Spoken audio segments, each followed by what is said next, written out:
দেরি হয়ে গেছে, এই তো স্কুলে চলে আইছি। সিমরান, তুমি তো স্কুলে দেরি করে আইছো, তোমার তো টাকা দিয়ে ক্লাসে ঢুকতে হবে। এই নাও টাকা। রনি, গেটটা খুলে দাও। ঠিক আছে সুইটি, দিতেছি। এই তো গেটটা খুলে ফেলেছি। হ্যাঁ, এখন ক্লাসে চলে যাই, গেটটা আবার লাগিয়ে ফেলি। এই তো স্কুলে চলে আইছি। পলাশ, তুমি দেরি করে আইছো, টাকা দাও, নয়তো ক্লাসে ঢুকতে দিব না। এই নাও টাকা। এত কম টাকা? রনি, নিচের গেটটা খুলো। কম টাকা দিয়েছে, ওর তো নিচ দিয়ে আসতে হবে। সমস্যা নেই, আমি নিচ দিয়ে ঢুকতে পারবো। এই তো ক্লাসের ভিতরে ঢুকে পড়েছি, তোমাদেরকে পরে দেখে নিবো। এই তো তাড়াতাড়ি গেটটা লাগাও, এখন রাজু আসবে। এই তো স্কুলে চলে আইছি। রাজু, তোমার টাকা দিয়ে ক্লাসে ঢুকতে হবে। আরে আমার কাছে তো টাকাই নেই, এখন আমি কি করব? এই তো বুদ্ধি পেয়েছি।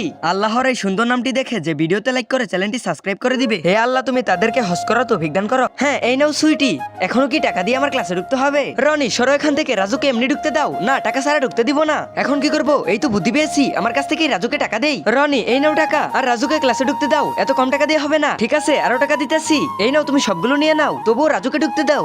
এত কম টাকা দেওয়া হবে না। এখন কি করবো? বুদ্ধি পেয়েছি। ঠিক আছে রনি, এই নাও আরো টাকা নাও, তবুও রাজুকে ঢুকতে দাও।